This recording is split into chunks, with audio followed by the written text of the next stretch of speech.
মিচিং সাহিত্য সমিতিৰ chief sir আৰু ষ্টেজত উপস্থিত থকা বিশিষ্ট ব্যক্তিসকল আৰু সকলো খেলুৱৈসকল, মই আজি এই অনুষ্ঠানত উপস্থিত হ'বলৈ পাই বহুত ভাল লাগিছে আৰু সকলোকে যিহেতু কম্পিটিশ্যনৰ কাৰণে ৰেডি হৈছে আৰু আজি অপেনিং চেৰিমনিৰ দিনা সকলোকে মোৰ ফালৰ পৰা বহুত বহুত শুভেচ্ছা থাকিল।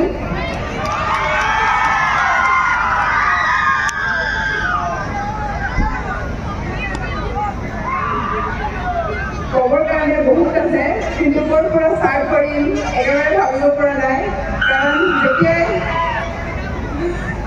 এনেকুৱা এটা অনুষ্ঠানত উপস্থিত হওঁ বহুতো ষ্টুডেণ্ট দেখা পাওঁ, সৰু সৰু যি খেলুৱৈ ইউথসকল তোমালোক, তেতিয়া মোৰ মনত বহুত ভাল লাগে, কাৰণ সকলোৰে ফেচত এটা হোপ, এটা এক্সপেক্টেশ্যন দেখিবলৈ পাওঁ, কাৰণ তোমালোকে হ'লা আমাৰ অসমৰ ভৱিষ্যত। তোমালোকে আগলৈ গৈ আমাৰ অসমৰ নাম উজ্বলাব লাগিব। আৰু এইখিনিতে মই তোমালোকক কুৱেশ্যন কৰোঁ যে তোমালোকে কাৰ কাৰ মন আছে যে অলিম্পিকত গৈ মেডেল ল'বৰ কাৰণে?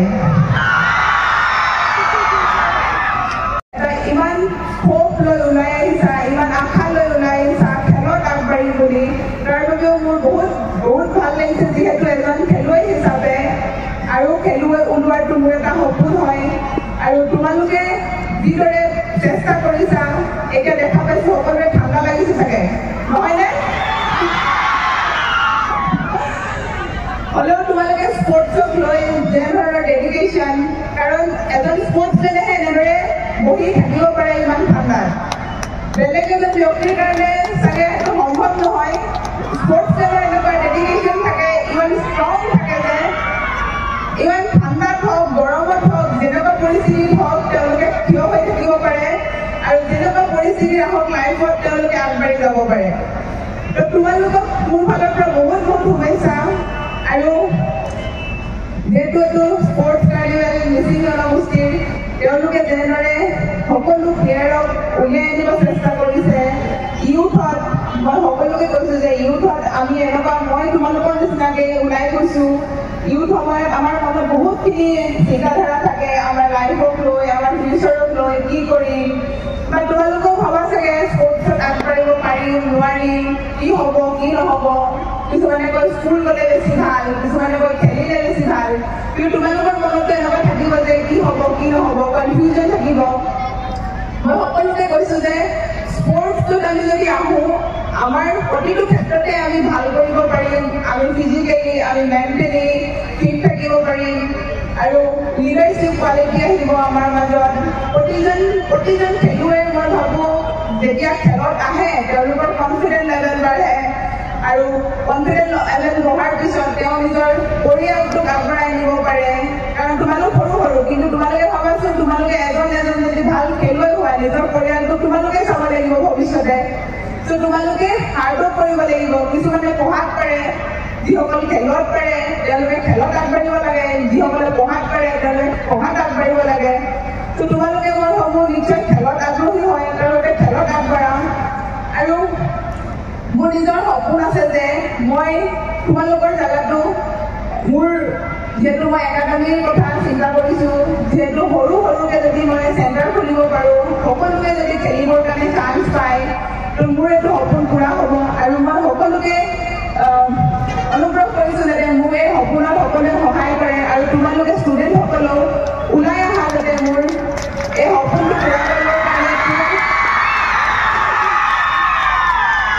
তোমালোকৰ সপোন পূৰা কৰিবৰ কাৰণে।